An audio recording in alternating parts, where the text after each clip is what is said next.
I remember in the 8th grade, in our American history class, we had to study the causes of the Great War. So this is 1967. And it was pretty much the standard American textbook interpretation, very Wilsonian. The United States entered the war because of German unrestricted submarine warfare. President Wilson had attempted to keep the United States out of Europe's conflict. In fact, in 1916, he ran on the slogan, "He kept us out of war." His Secretary of State was the pacifist William Jennings Bryan in his first term. And the notion was the United States was a reluctant entrant to the war, and that when we did enter the war, because of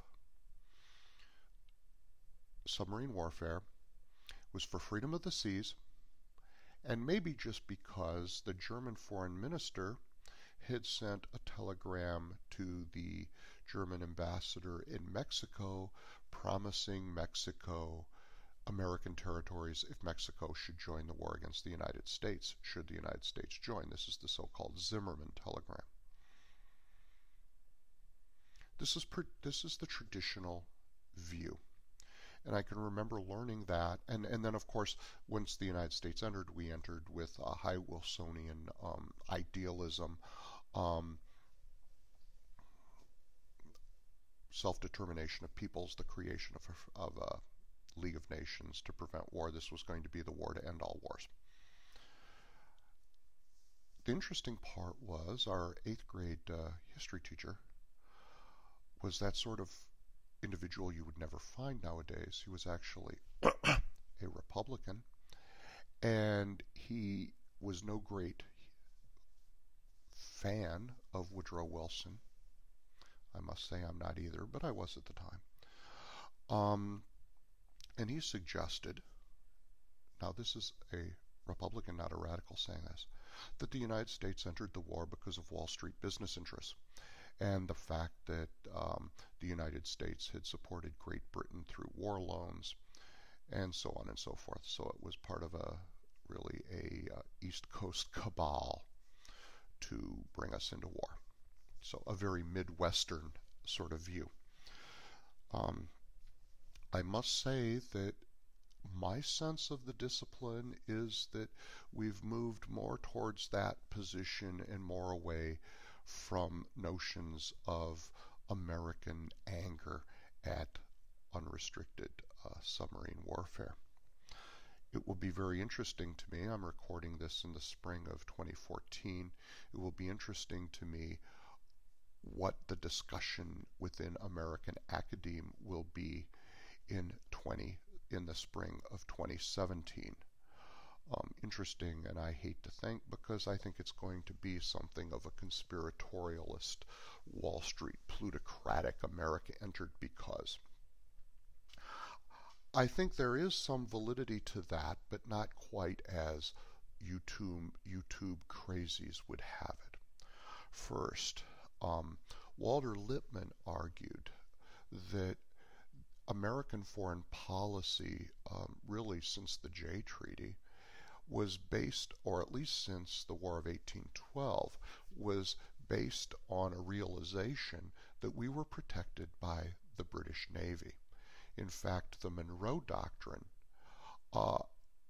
was enforced by the British and not by the Americans. We issued the Monroe Doctrine that there would be no European colonies in South America, that there would be free and independent countries in South America, and we had nothing to enforce it. It was just a motherhood and apple pie thing.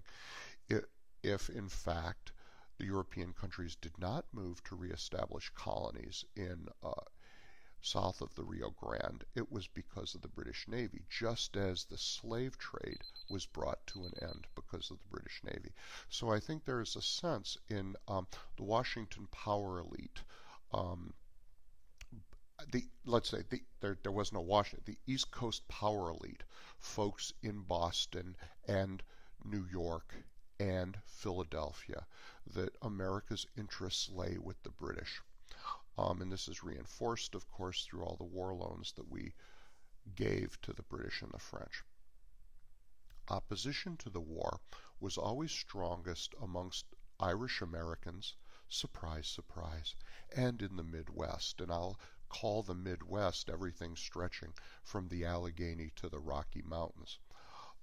Very strong on the plains and in the plains in the Rocky Mountain West. Very strong in the heavily German immigrant Ohio, Indiana, Illinois, Michigan, Wisconsin, Minnesota, and I'll even add Iowa to that. And we still see that. People have said this. This is really the anti-war area. It's no surprise. Anti-war candidates always do really well in the Iowa caucuses, for instance. There's this Midwestern anti-involvement that extends over the last 100 years of American politics. But so the United States did get involved in it. When it got involved, it became involved in a highly moralistic way.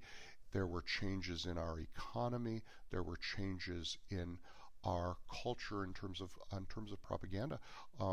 Wilson set up the Creel Committee to coordinate government propaganda to get the American people supporting the war.